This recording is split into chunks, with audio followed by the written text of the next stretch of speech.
আসসালামু আলাইকুম এভরিওয়ান, কেমন আছেন সবাই? আশা করি সকলেই অনেক ভালো আছেন। আজকে আমরা দুই বোনে মিলে রেডি হয়ে বের হয়ে পড়তেছি একদম নিজেদের মতো কিছুটা সময় কাটানোর জন্য এবং হালকা পাতলা শপিং করার জন্য। আমরা দুজনেই টাকা গোছাতে অনেক বেশি পছন্দ করি। যখন অনেকগুলো টাকা একবারে জমে যায় তখনই দুই বোনে মিলে বের হয়ে পড়ি নিজেদের শখের জিনিসপত্র কেনার জন্য। তো এই তো বাড়ি থেকে রেডি হয়ে বের হয়ে পড়েছি, একটা অটো নিয়ে চলে যাচ্ছি।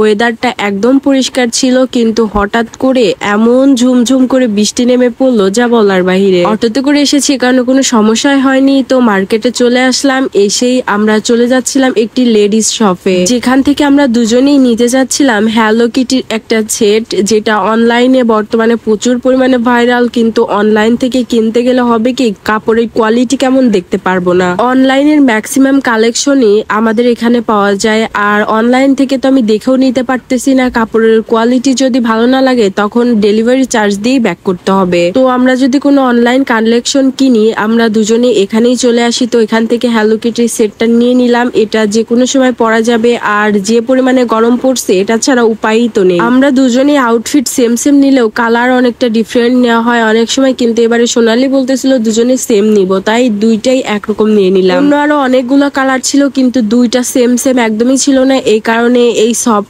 পিঙ্কটাই নিয়ে নিলাম। আগে তো এগুলো পরতে আমি অভ্যস্ত ছিলাম, আস্তে আস্তে সোনালিও আমার মতো ড্রেস আপে অভ্যস্ত হয়ে যাচ্ছে, আর এটা ওর নিজস্ব পছন্দ। তো আপাতত এখান থেকে নেওয়া শেষ। এবারে আমরা দুজনেই যাচ্ছিলাম কিছু কসমেটিক্স কেনার জন্য। কসমেটিক্স হাজার থাক, কিন্তু মার্কেটে গেলে একটু কসমেটিক্স না কিনলে মনে হয় যে মার্কেট করাটাই কেমন অসম্পূর্ণ রয়ে গেল। শুধু আমরা এখান থেকে মার্কেটই করিনি, আমরা আরো অনেক জিনিস পছন্দ করে রেখে এসেছি, যখন আবার মার্কেটে যাব ওগুলো কিনে নিয়ে আসবো। এখনই তো শখের বয়স, এখন যদি নিজের পছন্দ মতো জিনিসপত্র না কিনি না পড়ি, তাহলে যখন বয়স বেশি হয়ে যাবে তখন এগুলোর শখ আর থাকবে না। খুব দরকারি বলতে যেগুলো খুব দরকার ছিল এগুলোই নিয়ে নিচ্ছিলাম। কানের দুল নিচ্ছিল সোনালি, এগুলো আমি এখান থেকে একটা কোমর বিছা নিয়ে নিলাম। অনেকদিন ধরে ভাবতেছিলাম যে শাড়ি যেহেতু পরতে হয় কোমর বিছা নিয়ে নি। আর এই যে পিন গুলো, এগুলো যে কোথায় যায় আল্লাহ মাবুদ সেই জানে। এগুলো মনে হয় হাজারটা কিনতে গেলেও সেগুলো থাকবে না, কয়দিন পর পর ভূতেই নিয়ে যায় নাকি আমি বুঝতেই পারি না। বাসায় দুইজনের এত পরিমাণে লিপস্টিক, তারপর একটা লিপস্টিক না নিলে যেন হচ্ছিলই না।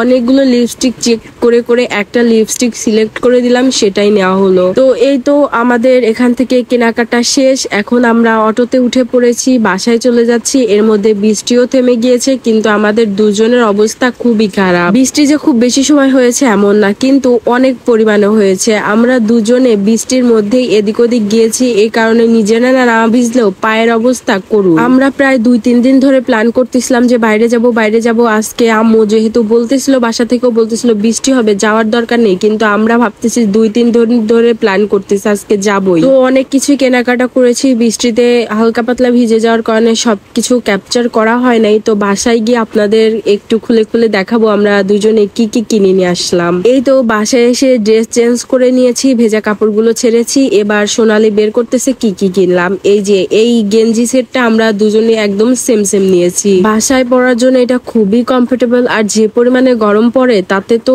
এটা লাগবে। এগুলো সবসময় অনলাইন থেকে পারচেস করা হয়, তো ভাবলাম যে এখন কেননা মার্কেট থেকেই কিনি। তো সোনালি এখানে ওর স্কুলের জন্য একটা হেজাব কিনেছিল, পাউডার কিনেছিল, কয়েকটি ব্রুশ কেনা হয়েছিল, সাথে কানের দুল যেটা ও বলতেছিল এখনই পড়তে হবে। আর এখানে এই কোমর বিছাটা আমি কিনেছিলাম শাড়ির সঙ্গে। আর এই ছোট্ট লিপ অয়েলটা অনেক ভালো, যেটা আমি সবসময় ইউজ করি। এখন সোনালিও নিয়ে নিল। আর এই কানের দুলটা কিনেছিল ওর আম্মুর জন্য। আমরা দুজনে মাঝে মধ্যেই এভাবে টাকা পয়সা জমাই এবং নিজেদের কিছু দরকারি পছন্দের জিনিসগুলো কিনতে চলে যাই। তো এই পিজি সেটটা পরে সোনালিকে অনেক সুন্দর লাগতেছিল। আজকের মতো এই পর্যন্তই, ভালো থাকবেন সবাই।